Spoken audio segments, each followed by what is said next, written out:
রায়গঞ্জের কাঞ্চনপল্লী প্রাথমিক বিদ্যালয়ে বিশিষ্ট শিক্ষক শিক্ষিকাদের উপস্থিতিতে সরকারি বিদ্যালয়ে ছাত্রছাত্রীদের বৃদ্ধি বিষয়ক এক কর্মশালা অনুষ্ঠিত হয়।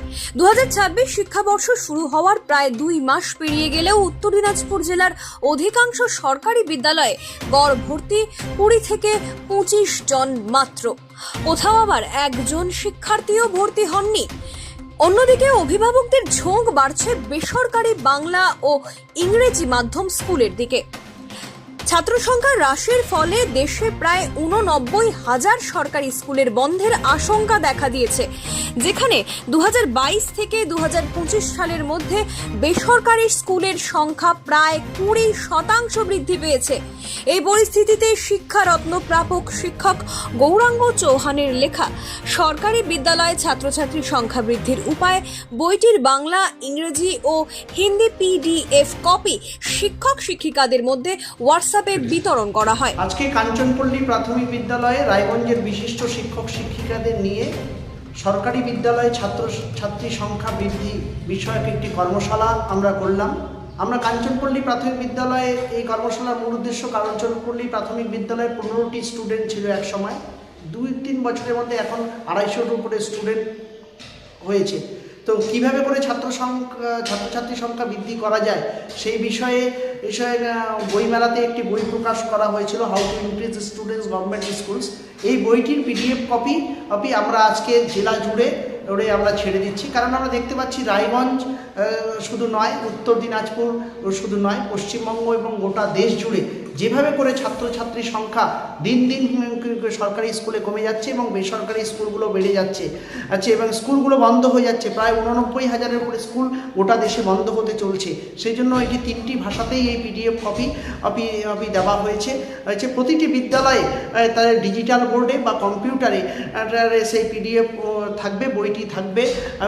প্রত্যেক শিক্ষক শিক্ষিকারা সেই বইটি পড়ে তাদের নিজেদের বিদ্যালয়কে সমৃদ্ধ করতে পারবে এবং এই বইটি পড়লে পরে যেভাবে যে পদ্ধতিগুলো দেওয়া রয়েছে সেই পদ্ধতিগুলো ব্যবহার করে যে কাঞ্চনপল্লী প্রাথমিক বিদ্যালয়ের মতো অনেক প্রাথমিক বিদ্যালয় যেভাবে করে আরও স্টুডেন্টস দিন দিন গ্রো করছে, সেই আমরা চাই যে সরকারি স্কুলের প্রতি মানুষের আস্থা থাকুক এবং সরকারি বেসরকারি স্কুলগুলোতে ছাত্রছাত্রীর বদলে সরকারি স্কুলে বেশি করে ভর্তি করাতে আসুক, বেশি করে ভর্তি হোক।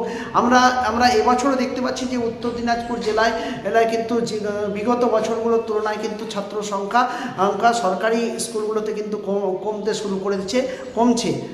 সেই জায়গাটায় কিন্তু এই PDF এবং বই এবং একটি ভিডিও প্রকাশ করা হচ্ছে, সেই ভিডিওটি ছেড়ে দেওয়া হচ্ছে। এটা খুব জরুরি রয়েছে সকল শিক্ষক শিক্ষিকা এবং শিক্ষা অনুরাগীদের জন্য। আমরা দেখতে পাচ্ছি যে স্কুলগুলোকে বন্ধ হয়ে যাবার ফলে বিভিন্নভাবে গরিব বাচ্চারা যেরকম করে তারা ড্রপ আউটের দিকে যেমন যাচ্ছে, আবার মানুষের অর্থনৈতিক স্থানের দিকে বৃদ্ধি হওয়াতে তারা কিন্তু গ্রামে গঞ্জে গজিয়ে ওঠা বেসরকারি স্কুলগুলোতেও পড়াতে বাধ্য করছেন। অন্যদিকে থেকে যদি আমরা চিন্তা করি তাহলে টিচারদের কিন্তু আমাদের কিন্তু সেখানে ভ্যাকেন্সি কমে যাচ্ছে, স্টুডেন্টস না থাকার জন্য স্কুলগুলোর ক্ষেত্রে কিন্তু সমস্যার সৃষ্টি হচ্ছে।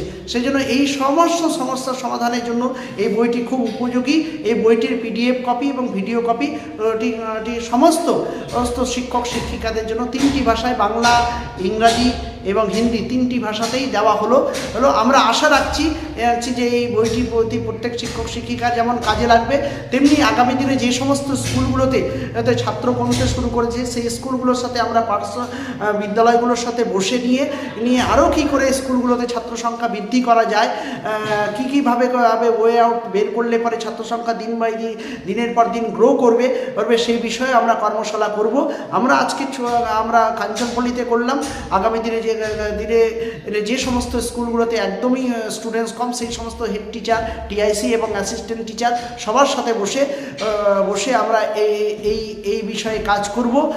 আমাদের মূল উদ্দেশ্য সরকারি স্কুলগুলোকে সেভ করা এবং আগামী দিনের জেনারেশনের জন্য এটাকে মানুষের কাছে ভালোভাবে তুলে ধরা, যাতে সরকারি স্কুলের প্রতি মানুষের আস্থা থাকুক, এটাই আমাদের মূল লক্ষ্য।